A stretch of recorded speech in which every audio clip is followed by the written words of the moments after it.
நானே கடுப்புல நின்று இருக்கேன் படப்படப்பா. என்ன ரிசல்ட் வர போகுதுன்னு தெரியல. தலைவரே டீ குடிச்சா காசு கேட்கறாங்க நம்ம தொகுதியில வந்து. பிடிச்ச டீ கூட மிதி ரிசல்ட் கொஞ்ச நேரத்துல என்ன ஞாபகப்படுத்துற? என்ன ஆகப்போது தெரியலடா தலைவரே. ஒரு தொகுதி எவ்வளவு அடிச்சிருக்க ஞாபகம் இருக்குல்ல? அதான் இதுக்கு பயப்படாது, நம்ம தான் ஜெயிக்கிறோம். இந்தா நம்ம பேர் வந்துச்சுல, நம்ம தொகுதி தான் தலைவரே. 1000 ஓட்டு முன்னில. இது எனக்கு தெரியும்டா தலைவரே. 2000 ஓட்டு முன்னில தலைவரே. 3000 ஓட்டு. ஐயோ தலைவரே ஜெயிச்சிடலாம்.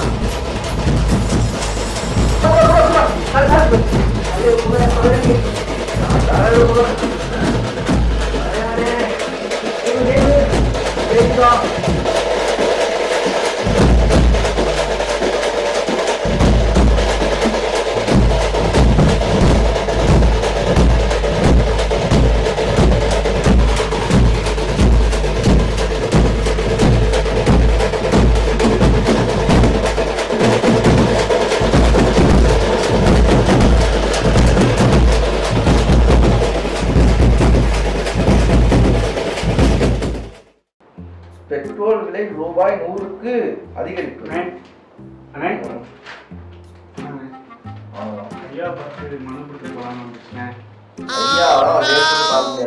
அவர் எவ்வளவு பிஸியான ஆள் தெரியும்ல. என்ன பிரச்சனை உனக்கு?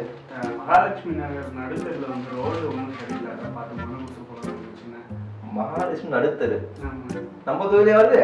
நேற்று கூட காலைல வந்து ஓட்டு கேட்டீங்களா? குத்தி காமிக்கிறீங்க. கொடுங்க நான் கொடுத்துறேன். தம்பி இப்ப சாப்பிட்டீங்களா? போங்கு ஐயா போங்கு போங்கு போங்கு.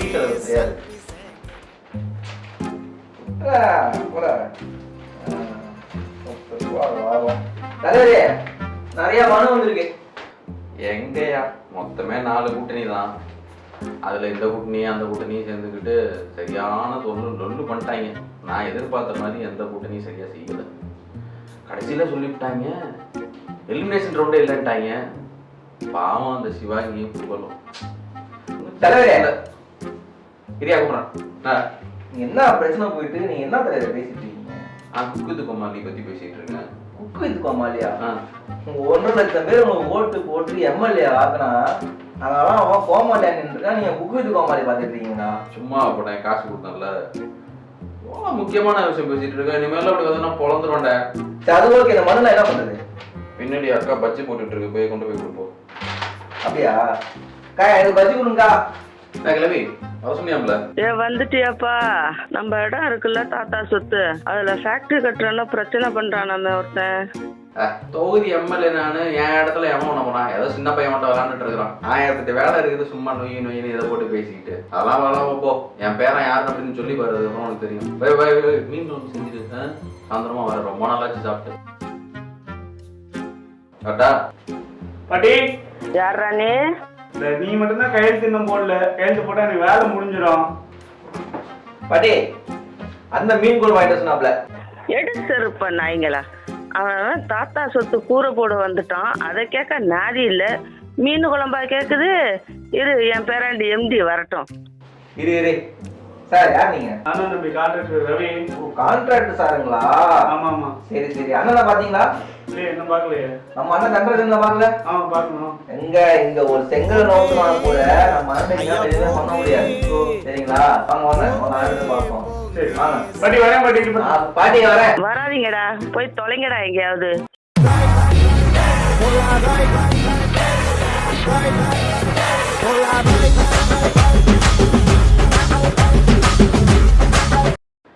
பாட்டி எப்படி இருக்க?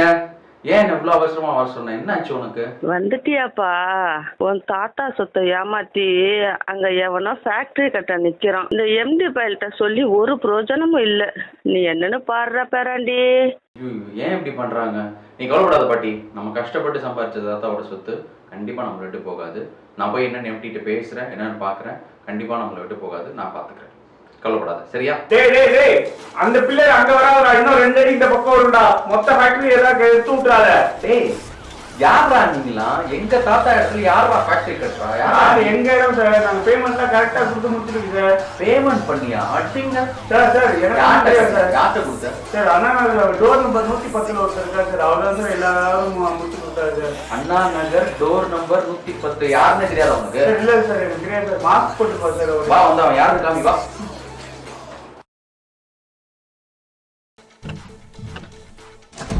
டேய் ஆரா நீ மாஸ்க் கழறா. நீதான் இந்த பிரச்சனை எல்லாத்துக்கும் காரணமா? ஏன் எனக்கு ஒன்றும் தெரியாதுங்க ஐயா. வீட்டுல கேட்க ஆளுன்னு பாட்டி ஏமாத்தி சொத்தா போய் ஏமாத்திட்டு இருக்கீங்களா? எனக்கு ஒன்றும் தெரியாதுங்க ஐயா. நான் வருவேன், ஆர்ஆர் நகரில் 220 நம்பரில் ஒருத்தர் இருப்பாருங்க டோர் நம்பரில். அவர்கிட்ட கூட்டு போய் விடுவேன், பையில கொடுப்பேன், காசே கொடுப்பாருங்க. எனக்கு சம்மந்தம் ஐயா. யாரா வா அந்த காமி அவனை. ஐயா நான் காட்டுறேன், விட்டுருங்க ஐயா.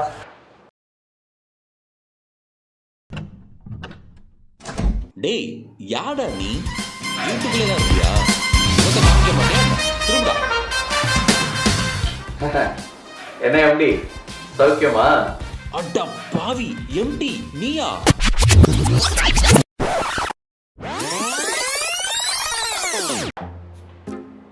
என் நெஞ்சில் குடியிருக்கும் வேணாம், ஆல்ரெடி யூஸ் பண்ணிட்டாங்க. என் உயிரிலும் மேலான கலக உடன் பிறப்புகளே.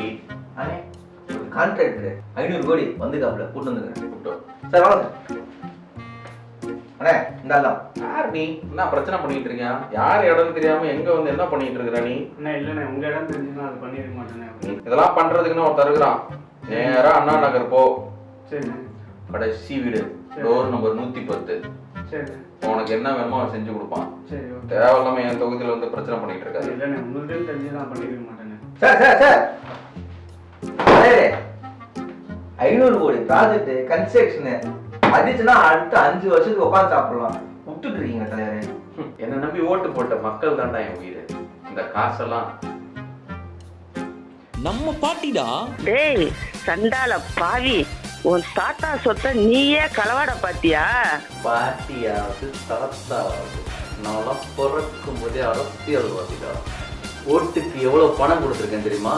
கொடுத்த பணத்தெல்லாம் எப்படி வசூல் பண்றது? இப்படிதான் வசூல் பண்ணணும். எப்படி நீ என் கூட சேர்ந்துரு, வேற லெவல்ல செட்டில் ஆகலாம். என்ன சரியா?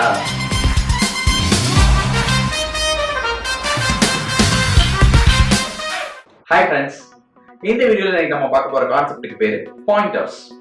பாயிண்டர்ஸ் பத்தி தெரியணும் அப்படின்னா கண்டிப்பா அதுக்கு முன்னாடி நமக்கு வேரியபிள் அப்படின்னா என்ன தெரிஞ்சிருக்கணும். ஸோ வேரியபிள் பத்தி நம்ம மெமரி அலோகேஷன்ற கான்செப்ட்ல ஆல்ரெடி வீடியோ நம்ம ரிலீஸ் பண்ணிருக்கோம். அந்த வீடியோ பார்க்காதவங்க அந்த வீடியோ பார்த்துக்கலாம். நம்மளோட ஐகார்ட்ல அண்ட் லிங்க் டிஸ்கிரிப்ஷன்ல இருக்கு, நீங்க போய் பாருங்க. பாயிண்டர்ஸ்னா என்ன சார்? பாயிண்டர்ஸ்னா சிமிலர் டு வேரியபிள் தான். ஸோ வேரியபிள்னா என்ன? ஒரு வேல்யூவை நம்ம ஸ்டோர் பண்ண போறோம். ஸ்டோர் பண்ற இடம் பாத்தீங்கன்னா ஒரு மெமரி ஸ்பேஸ். இந்த மெமரி ஸ்பேஸுக்கு ஒரு மெமரி அட்ரஸ் இருக்கும். ஃபார் எக்ஸாம்பிள் 5ன்ற வேல்யூ எடுத்துட்டு போய் ஸ்டோர் பண்ற இடத்தோட அட்ரஸ் பாத்தீங்கன்னா 1110 இருக்கும். இதை நம்மளால ஞாபகம் வச்சுக்க முடியாது. அதனால அந்த இடத்துக்கு ஒரு பேர் வச்சுக்க சொல்றாங்க. அந்த பேர் தான் என்ன? வேரியபிளான ABCXYZ நம்ம வைக்கணும். ஸோ பாயிண்டர்னா என்ன? பாயிண்டர் அப்படின்றது வேரியபிள் மாதிரி தான். பட் என்னன்னா வேல்யூவை ஸ்டோர் பண்ண மாட்டாங்க, இன்னொரு மெமரி அட்ரஸ் எல்லாம் ஸ்டோர் பண்ணுவாங்க. என்ன சார் கொஞ்சம் குழப்பமா இருக்கா? நம்ம கண்டென்ட் பாத்தீங்கன்னா உங்களுக்கு ஈஸியா புரியும். இப்போ இந்த வீடியோல பாத்தீங்க அப்படின்னா எம்டி போய் யார் அந்த கல்பிரிட்னு கண்டுபிடிக்கணும். அந்த கல்பிரிட் எப்படி கண்டுபிடிக்கிறாரு? டைரக்டா அவர் எங்க இருக்காருன்னு தேடி எடுக்க முடியாது.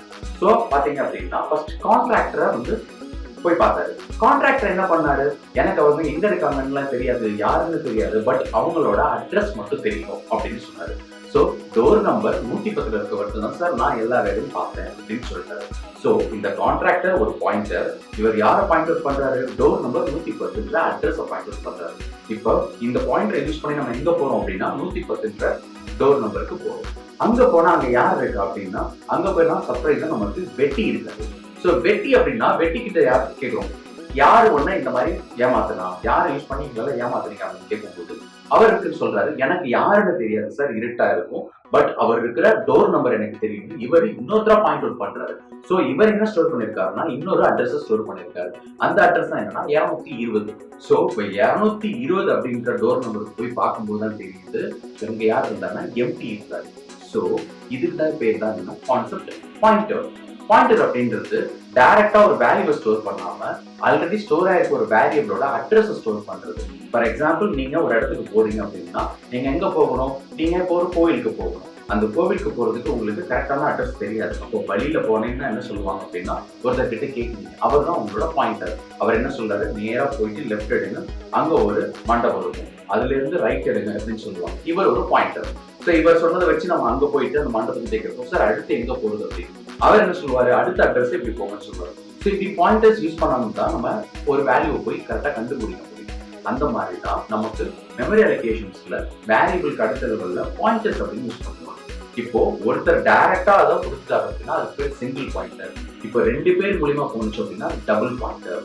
ஸோ இதுதான் என்னன்னா பாயிண்டர். இந்த வீடியோ உங்களுக்கு பிடிச்சிருந்துச்சுன்னா லைக் பண்ணுங்க, கமெண்ட் பண்ணுங்க. உங்களோட கமெண்ட்ஸ் பேஸ் பண்ணி ஃபியூச்சர்ல இன்னும் நாங்கள் நிறைய இன்டர்வியூ ஐடியாஸோட வீடியோ யூஸ் பண்ணுவோம்.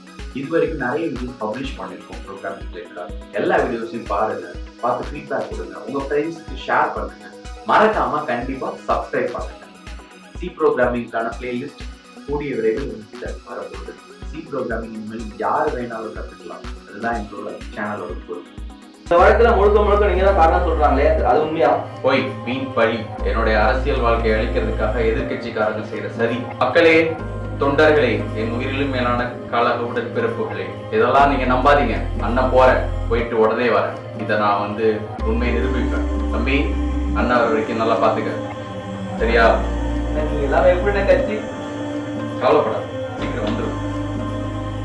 வர மக்களே. அண்ணே போவாதீங்க.